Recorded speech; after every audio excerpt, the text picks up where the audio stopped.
Welcome to Theories and Thoughts podcast with your hostess Anya Ann. Fancy. Tonight we'll be talking to Dr. Laquita about love, the military, and her new relationship anthology. So Stay tuned, y'all.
All right. welcome back, you guys. Um, so this is our second to last episode. Wow, this year has gone by, especially December. Anyway, how was your weekend, Fancy? It was good. Just a lot of rest. I need to get out of the house, but it seems like I'm growing to be attached to it again. But I had some I don't know, since since I had been in school, I really had not had a chance to really like think about a lot of things. I was more so just like responding to stuff, or I guess you say reacting and not totally responding because there was a lot going on. And I have just been kind of trying to decide what I'm gonna do next. If because at first I feel a lot of anxiety about that. Like, okay, now that you have a degree, like, are you planning to use it? I actually did apply to some jobs. I got my first denial letters and emails in I don't know how many years. But I was just like, you know what? Okay, then if God wants you to have a job, you will be, you'll find one. But if not, then I'm just gonna keep on doing what I've been doing. But there are some things that I like to change. Um, I did take the time over the weekend to do upload CEO Chatter live as a podcast within the Apple community and just like some other podcasting platforms because I think that there's some opportunity there. Just kind of looking at how the interviews have been going with that segment as well. So that's really like what I worked on and just sit at home. But how was your weekend? I saw it looked like you went somewhere, huh? Yeah, this weekend I went. Hell, what did I do? I know. Oh, Friday I was supposed to go to the Christmas party was canceled. Um, I have a friend here, Dominique. She's actually from Baton Rouge. She has a Christmas party every year. I got out of the house. I wasn't feeling all that great, but I just was like, okay, let me get. I've realized that I don't eat enough. My dietitian told me I don't eat enough, and I need to start eating more consistent. And because of that, I feel sick a lot of times. And Saturday was one of them days, but I got out of the house and went hung out for just a little bit. And Sunday I hadn't hung out with that group of girls in a long time.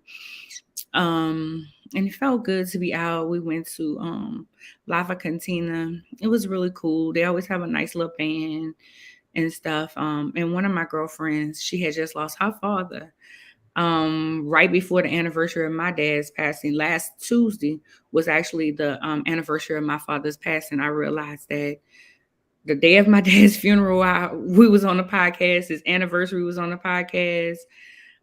Right after he died, we was on the podcast. I was on the podcast. I was thinking about that last week. I was like, it's like I just keep going. I just keep moving, even though in spite of. But I got to hang out with her and kind of get her mind off of that, I guess. And yeah, that's how my weekend went. It was pretty cool. Well, I didn't realize that about your dad, so I'm sorry. I know that that was probably a challenging time for you, and also it just makes me think, but at least, now. I'm not gonna say you exactly know how to comfort someone, but you know what she may have been going through. So that's just kind of like, how they oftentimes say that, our trials and testimonies aren't for us, they're for someone else, and it just makes me think of that. Yeah. Yeah. I mean, you know how to. I never, when I know when my father passed, I didn't want to talk to too many people, just the people I deal with every day for the most part. But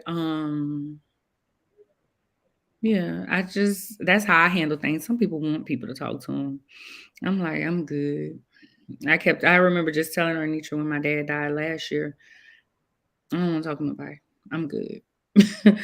And she was like, "You want me to take your phone? You want me to just tell her to call me?" I'm like, whatever.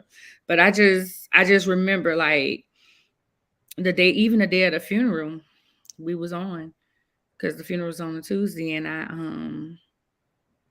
I just remember being in my grandmother's house and at my grandmother's house, and my grandmother passed in July. Being at my grandmother's house and being on the podcast on that day after I had just buried my dad, even after my grandmother passed, I was here. It just put things in perspective that it's Yeah. just me thinking about stuff. So, but yeah. Well, Um, Rona, see, she said, "Hey, ladies." hey, Sharon. So you had anything else to say about the weekend? No.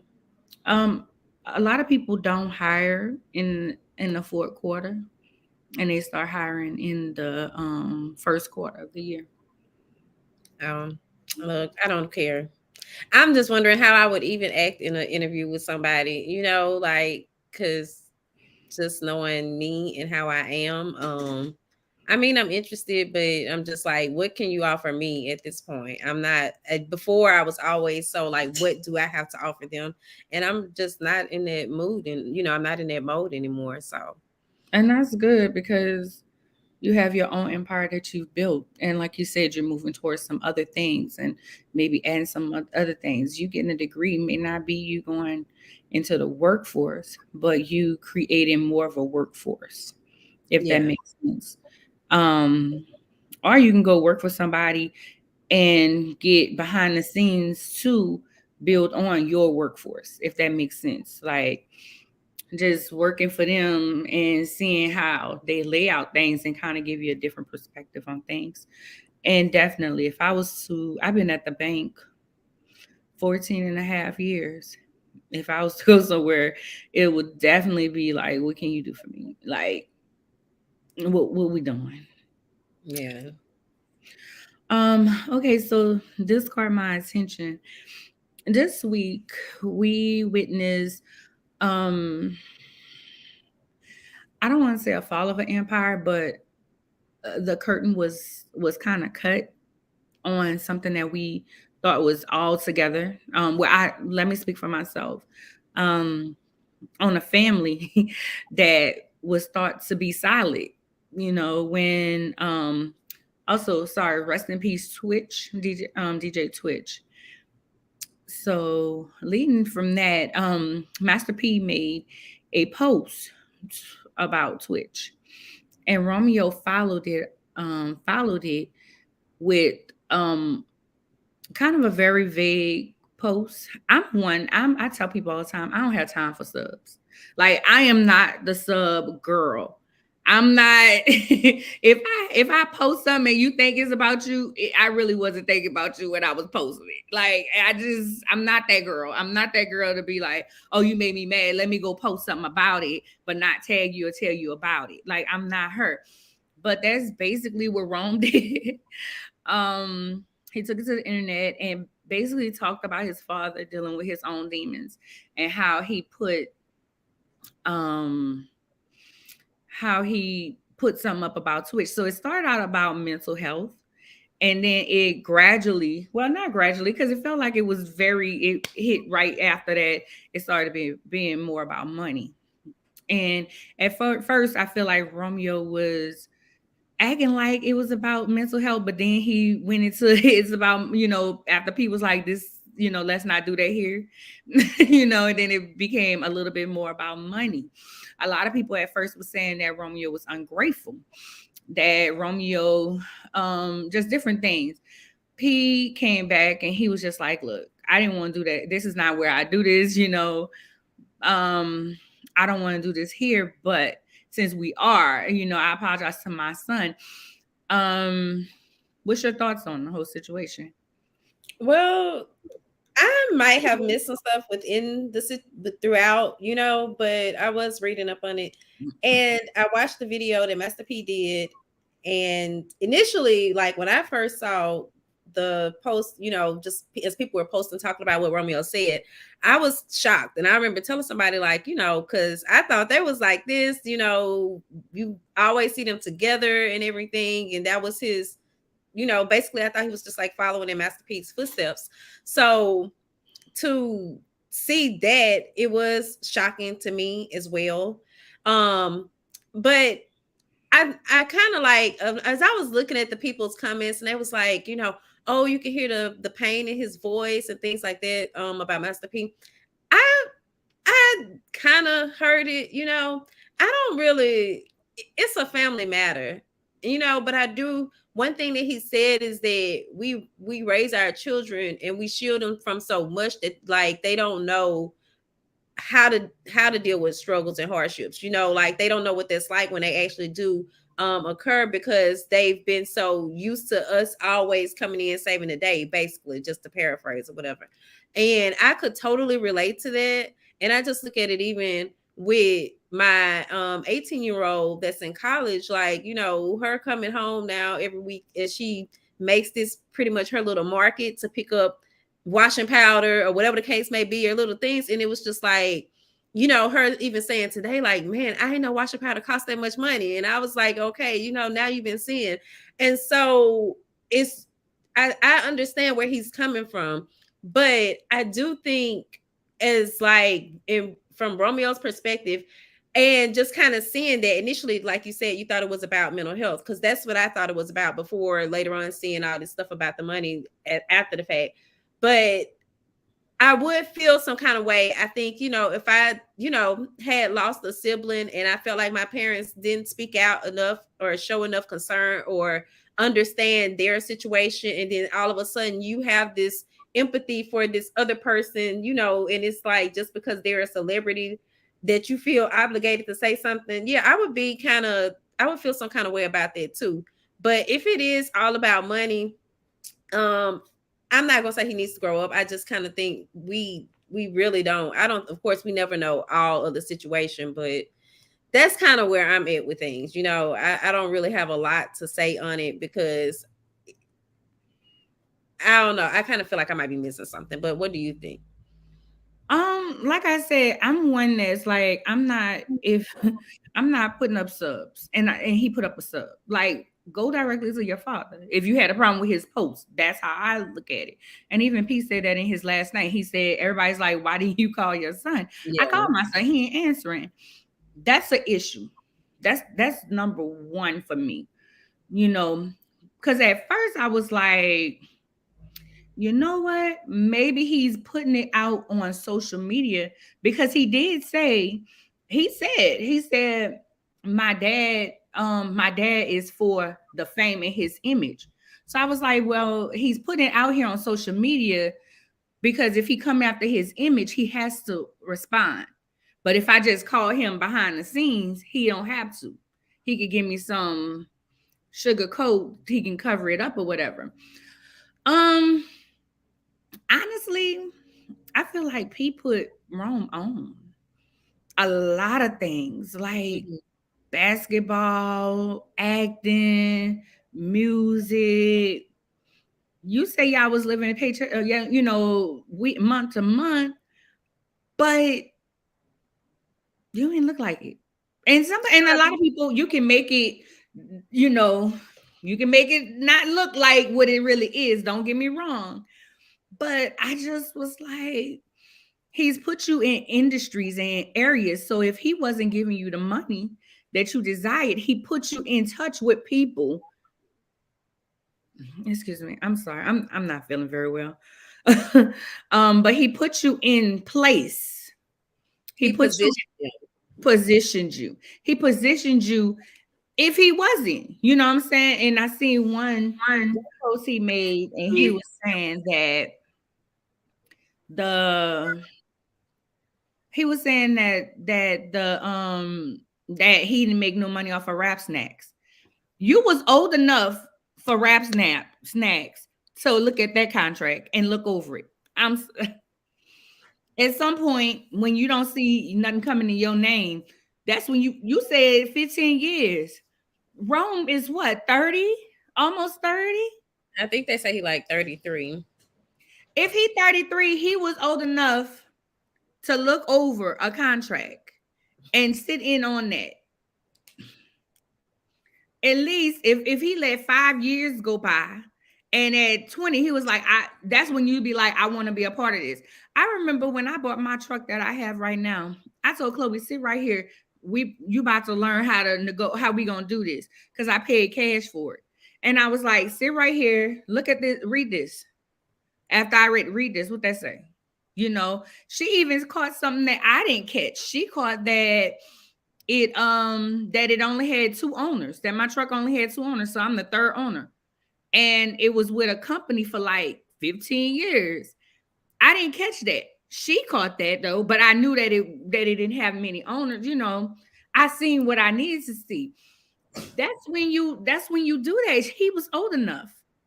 So you just let your dad just continue when you said that if you live in rent to rent and you don't have much, why don't you look at the contracts?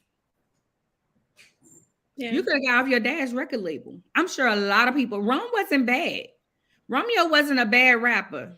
He could have been on anybody else's. He could have been on So Def with Bow Wow.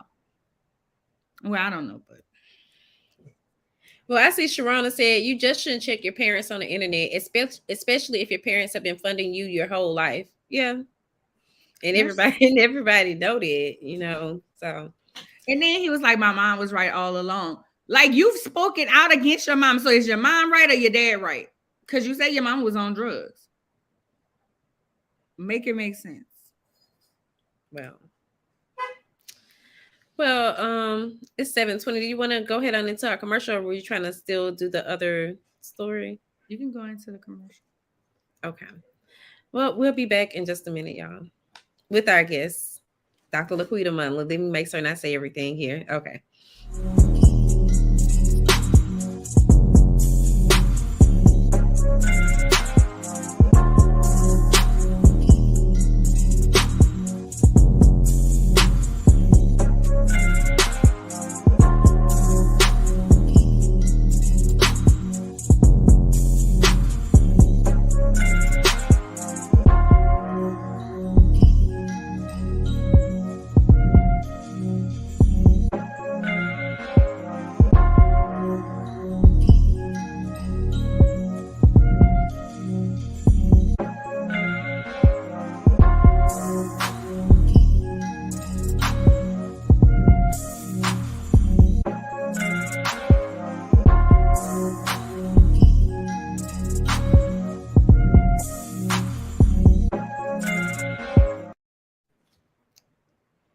Welcome back. Welcome back. Dr. Laquita, you're on. I was about to say you're on mute.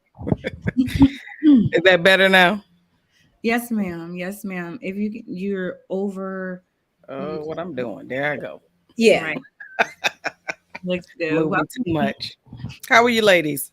we're good. How you doing? Well, I'm good. Fancy. I was like, we're good. Welcome to Theories and Thoughts podcast. Thank you guys for having me. I'm excited to be here.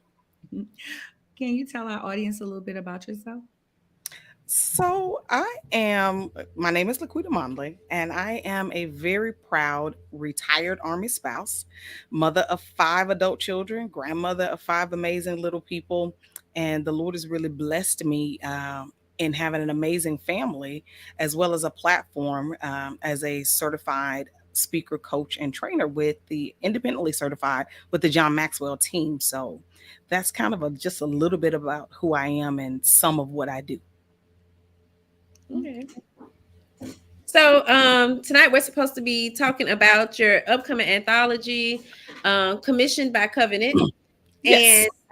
first, I guess we could go right into like, at what point did you decide, hey, I want to do this anthology? Kind of like, what was your thought process behind things? Nice question. So, matter of fact, I was just talking to somebody earlier today about that. I've been wanting to do something like this for about 5 years. It's just like the logistics of how to get it done. I wasn't sure about, and when I would, look into it, I would meet particular roadblocks. So, what it really came to was, yes, the vision is mine. This is what God has given me to do. It just wasn't the right time and the right season. So, about 6 months ago, the Lord did fill in the rest of those dots, if you will. I was able to connect with some other amazing ladies as well as yourself, and put together the back end part of making sure that this anthology happens, because what it is really is an extension of our ministry, of what me and my husband have been doing since about 2005. We've been encouraging and helping to build other military families through ministry. And so, with this particular anthology, we're looking at it as an extension of that, where military families, especially African American military families, get an opportunity to share their story, the trials that we go through, the successes that we have, the wins that we have, um, and how the Lord has not only caused us to be able to go through the military, but thrive through our experience as military families. Okay. What branch? My husband was Army. He Army. was active duty Army for 24 plus years. Oh wow. Salute to him. Thank him for his service and thank you for your service. I've Thank learned you. Thank you. the wife for their service as well. My brother is retired. That's why I asked. Army. Awesome. Awesome. Well, thank him for his service. And I know even as extended family, that's not an easy position to be in. Right. Right. It is not an easy position to Regardless. be in. But Yeah. he's like, he'll do it again. He at one point he was in Australia and his daughter learned soccer and she got a soccer scholarship. So he's like, okay, I'll do it again. It's Yes. thanks for having Yes. that. What is so you talked about your ministry. How did you decide? Well, when did God, let me say it like that, because I'm a Christian as well, and I understand how God drops things into your spirit and then you Yeah. start moving on it. When did God drop it into your spirit and when did you start moving on it? The Lord originally dropped it in my spirit when we first returned back stateside in 2017, um, to work on this project. And so I actually started working on my portion of the project, writing and outlining and looking and researching, how do I do this? What is this about? How do I get this done? And exactly, the mission of the project, the mission and the vision, the more that I began to do my part, the clearer that became. And so after my participation in my first anthology, that really put some bones to the project. Like, okay, this is what needs to be done. This is my target audience, because people produce anthologies all the time. They produce books all the time. But if you don't have a strategy, you know, Mm-hmm. what are you going to do at that point, right? And so I knew that I needed to have a strategy in order for me to reach the people that God wanted me to reach. And so that's why it's been, for me, a 5-year journey in getting this done, or beginning to put the legs on it to get it done. Okay. So was there ever like a point where you were just kind of like, okay, because I know for me, just and I'm working on it. But I'm one of those type of people, when I get an idea, I'm instantly ready to run. Did you ever have that moment where you was just like, okay, this is too much time? You know what I mean? Like, it's gonna take me longer. I don't want to. I'm not certain if I want to do this anymore. Did you ever have any of those moments along the way? They don't never stop. Like, yes, yes, because when God gives you a vision to do something, even when He shows you the path, that doesn't mean the process is going to be easy. You can Right. see the vision clearly. Like, I can see the beginning, I can see the end. It's that middle part that gets you caught up. Right. And even when, yeah, like I was sharing with a sister today, her name is Kimberly. I was sharing with Kimberly today, even with that, just full transparency, it was probably about 6 months ago that I originally spoke to Fancy about the project, and I already had the necessary pieces. Well, one of the biggest hindrance to getting things done was me, was my reservations. Like, I get super excited. I want things done and I want them done now. I'm not necessarily the person that's like an operations specialist. So if I hit a hiccup or a roadblock, that annoys me. It annoys me. It can even cause me to have to process through fear and different things like that. So yes, along the journey, even though the Lord put the right pieces in place, it was up to me to get the job done, to make these things work together. And so yeah, for sure, I get in the way a lot. Right. That's why I asked you when God dropped it in your spirit when you started to move on it, because a lot of times we take a little time. And then just as David, God can say this is what it's gonna be, and it'll take all these years for it to come to fruition Mhm. at And, time. and that's a good question. That was really a great question, because just because God gives you something today, He gives you a vision today, He gives you a word today, does not necessarily mean that it's going to happen today, tomorrow, next week, next year. We have to pray these things out, see them through, um, to make sure that we are doing it in the right time and in the right season. Right. Definitely. Definitely. Yeah. So Fancy, you had something? No, you can go ahead. So as you were moving, you said you started working on your piece. So as you were moving on your piece, what are the things again that you started to do that also became full circle with your ministry? So the biggest thing that I started to do was I started to write. Um, I began to write my story, what I wanted to include in the anthology, and also writing out the vision. Like I said, who are the people that I want to reach? Who are the people that I believe in my spirit that God is connecting me with in this project as co-authors, and looking at it from a business perspective, who was going to be great in the team for marketing, who's going to be great in the team for in publishing, and all of these different things, who's going to be great with getting it out on social media. Am I going to do this virtually? Am I going to do this in person? These are all things that you have to build out on the back end of the project, because what people see on advertisement, that's just the glitter and the gloss, but all of the Right. hard pieces behind the scenes, that's the bits that you need to work on. And because God has given us to do something, so we're going to do it in excellence. So I don't want to just throw it out there and say, hey, God gave me this word and this is what's going to happen, people, come on and sign up. And like, Right. okay, then what? So it's a process. And because it was very new to me, I wanted to make sure that I took my time and sat with more than one or two people in order to learn how to make this happen. Okay. You said you were a coach. I I did. am. So I am. did you start your coaching in 2017 or prior, or while you were doing this process of making this creating this anthology? So I started my coaching actually in 2020. Um, Okay.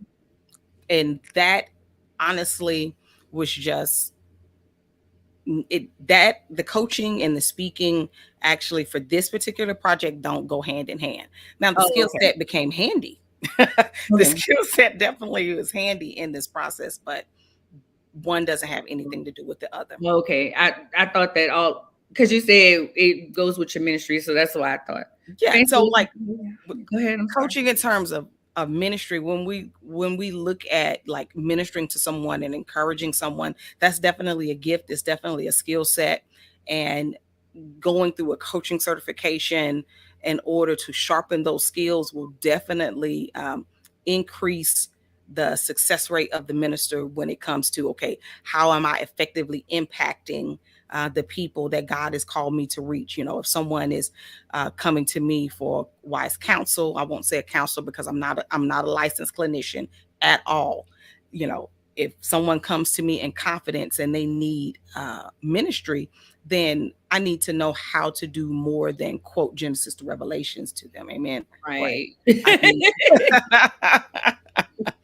I need to be able to, give them wisdom and Right. know when to talk and when to listen. Amen. So Amen. I yeah, I said that just the other day. I said sometimes some things you just can't put scripture on. You have to just give him Jesus. Like you have to talk. And I yeah. have to, He's Jesus was very practical, right? Like right. that's how we have the parables. When he's talking to the crowd, he's talking to people. He would give it to them in a way that they could process and Exactly. understand and relate it back to the scripture. So if I'm quoting a scripture to you and you don't even know who Jesus is, I have to make it applicable.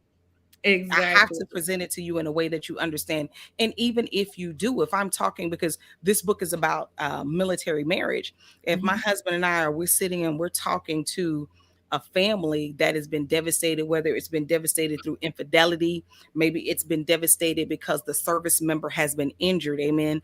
And whether that's a physical injury or they're suffering from PTSD, it's, so many things that as military families that we go through. If those people are entrusting us, then we need to make sure that we're properly equipped to be able to assist them, number one. Number two, making sure that we're properly equipped to identify our ability to assist them. Can we assist them? Is Right. this something that we need to outsource to a professional? And so it would be a disservice if we didn't. And we are going to talk about that in the book and as well as in the podcast. Okay. And so now with because just the way I thought it how it was, your ministry is actually something that you do with your husband. Your coaching is separate, right? Correct. Okay. Correct. Because I was gonna ask, is your husband gonna write anything for the book as well? So he will like in Redefining Success, he wrote the forward for the book. And in this book, he's definitely going to talk about, he'll write the forward in it again, because the book is more centered towards the military spouse's experience and not the service member's experience. But he and I are working on a book project, um, and it's about marriage. And so he'll definitely have a lot of input in there. I don't want to do a marriage book where it seems like it's one sided. Amen. Definitely. So, yes, giving my insights and my experiences and the things that the Lord has shown me and helped us go grow through in our 30 years of relationship. I'm definitely going to be able to share that from a woman's perspective, but likewise, he will also share some things from a man's perspective, because just like I was a teenage mom, he was a teenage dad. I wasn't the only parent in that situation. We Right. had to learn how to walk that walk together.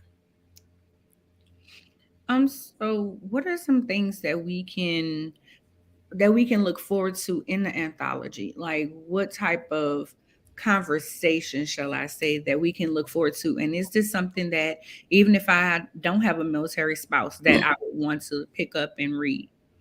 Definitely, definitely. So, like your brother is in the military, He's or retired. retired from the military. Mhm. What people can look forward to in this anthology is the stories that are shared from military family members, and it will give our civilian families a better idea of what we live, what we've gone through, and from our perspective. Now, in from the standpoint of marriage, whether you're single, whether you're married, whether you're in the military or not in the military, definitely will be a blessing, because yes, being married in the military and as a military family, we do experience things that civilians don't experience. You know, if you're, no matter what you do in a civilian capacity, unless you are a first responder, Right. unless your family is a first responder family,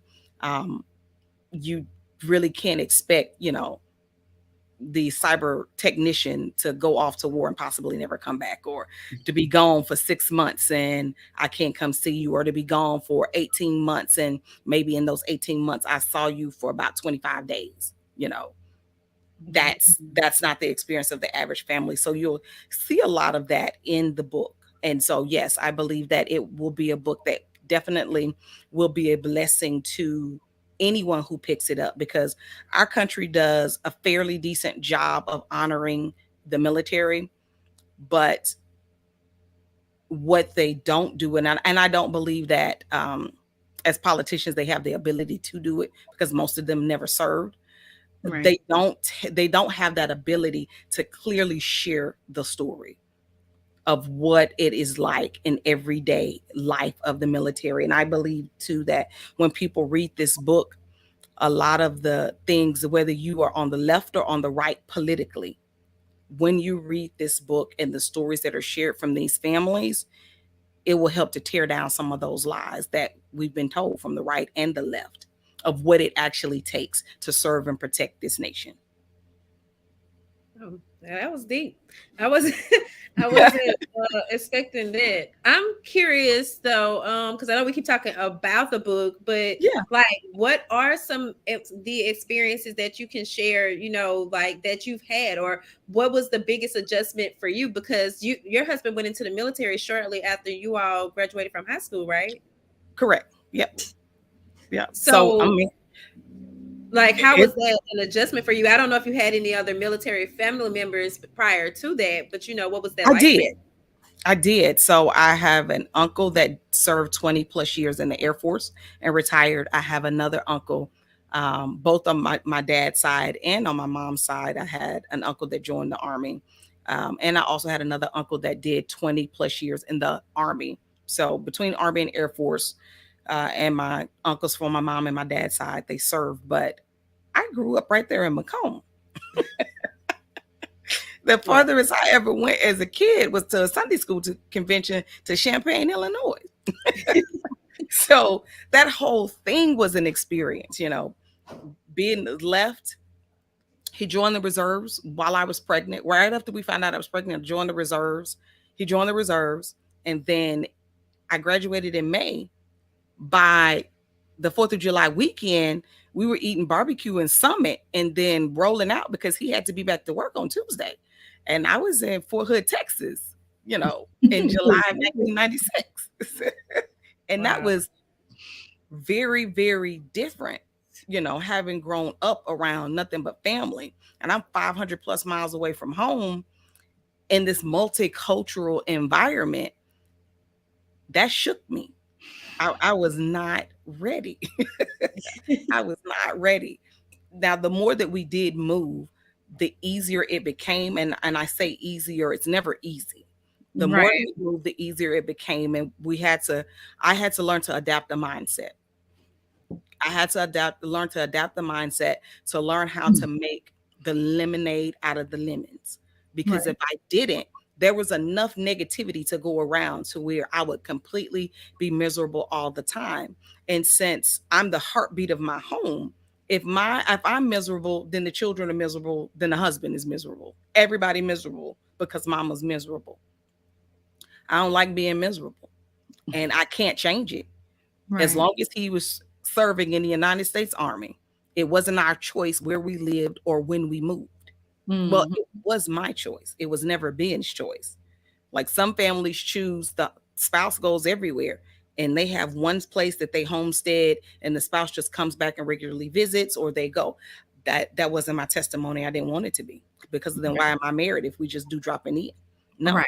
none of that. So Right. we made those moves, and but it does impact our children as well. Like one of the stories that's going to be told prayerfully by one of the educators, that we met when we were stationed in Vilseck, Germany.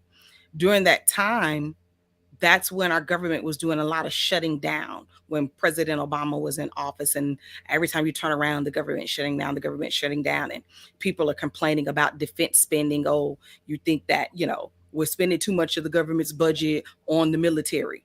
Well, what the average civilian doesn't know is that budget is much more than bullets and guns and weapons. Right. That was the salary for the teachers who were teaching our children.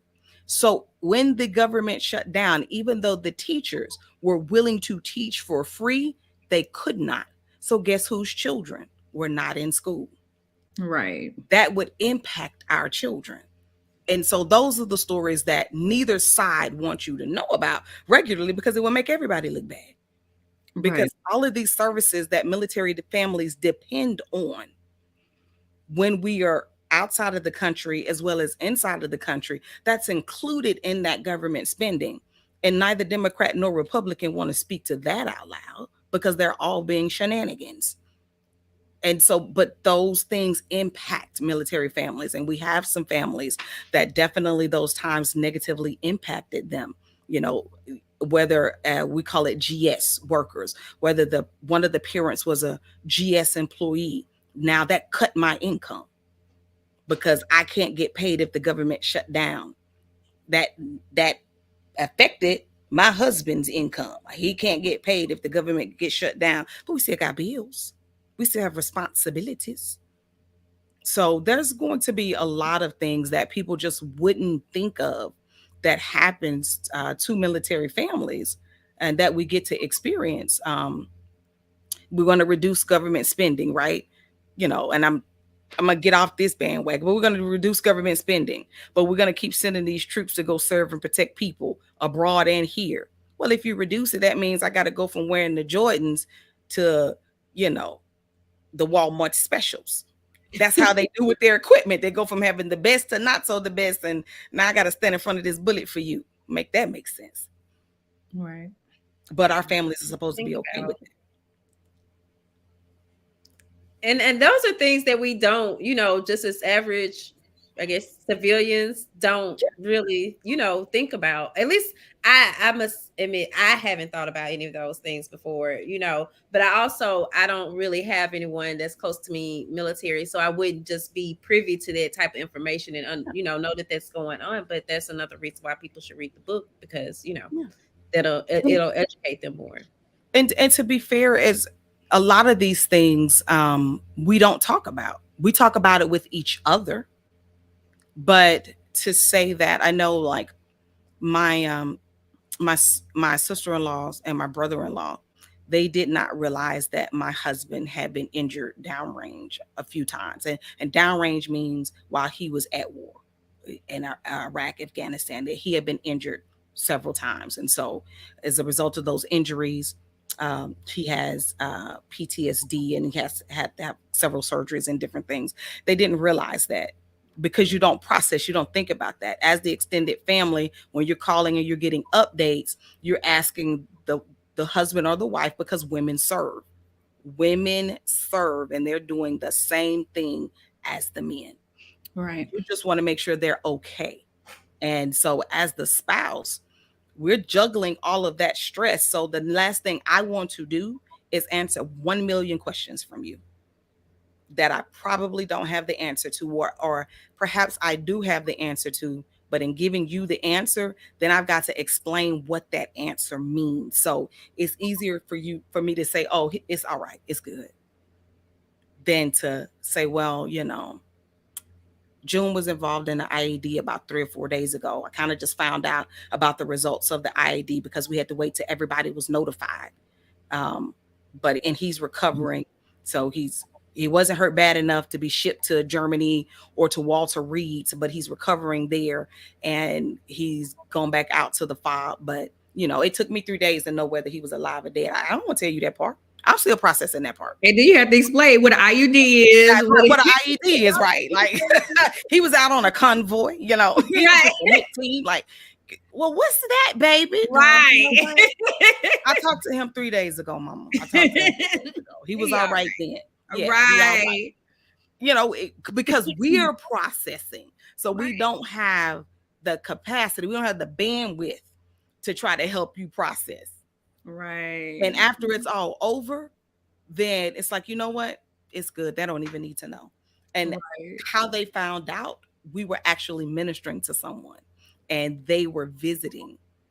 And my sister in law was like, "Did you just say June got blew up?" I did. When did that happen?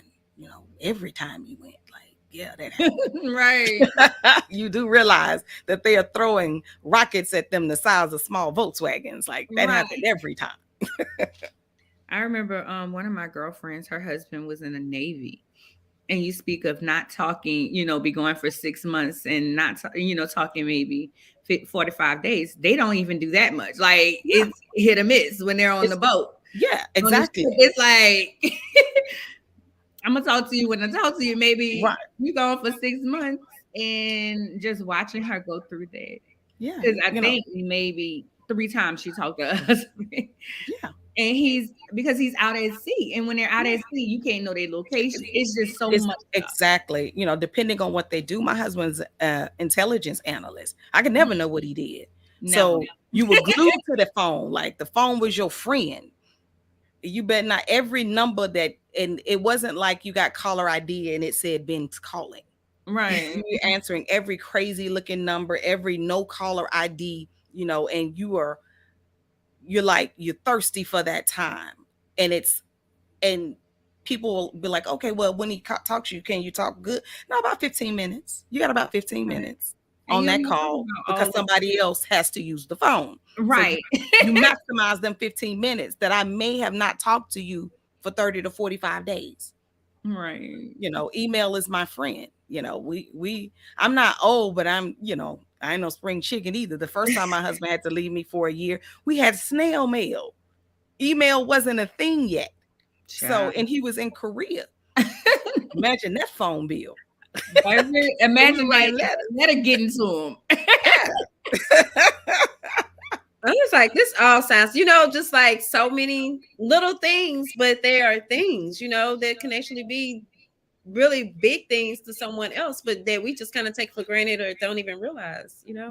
Yeah. A lot of some of our friends and family that aren't military and has never been military affiliated. When being retired, he went right back to work for the Army doing the same thing that he was doing on active duty. And it kept him going all of the time. And aren't you tired of that? Do you ever wonder where he is or what he's doing? Like, don't you miss him? Yeah, I miss him. That's a crazy question. I miss him and he miss me. That's why we're on this phone. You know, that's why we send a text message. What you talking about? But when it's a lifestyle that you learn Mm-hmm. to live with. It's a lifestyle you learn to live with. Um, and it's so when I see people arguing or upset because you ain't text me right back. Okay. Like sometimes I'm ministering to sisters, I'm talking to sisters, and they're like, my husband, I text him and he didn't text me back for like 3 hours. What was he doing? Or I've been gone and he didn't reach out to me.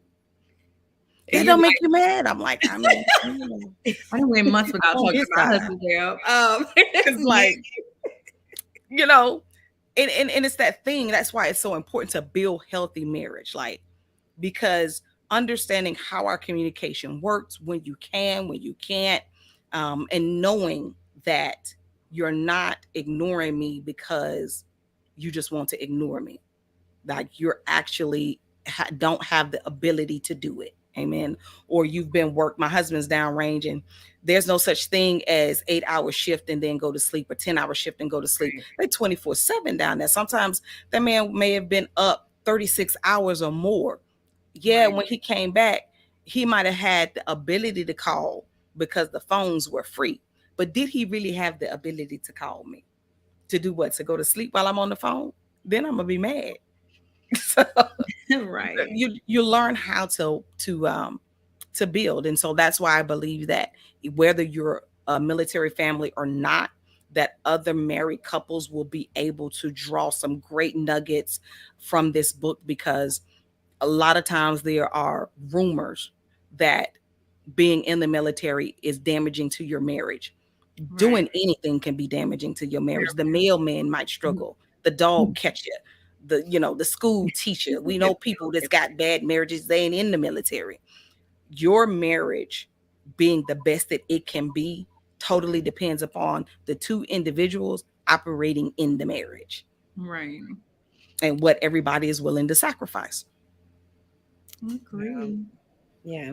Well, is there anything else that we did not capture that you want to make sure we talk about tonight?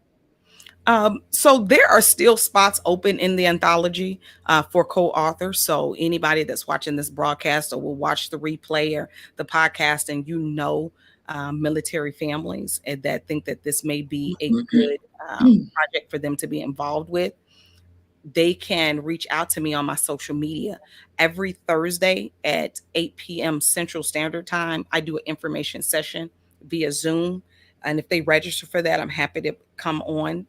And what I like to talk about in that session is what the project is all about and what co-authors have to look forward to when they partner with us. Not just writing your 1,500 word chapter, but there are options, there are levels.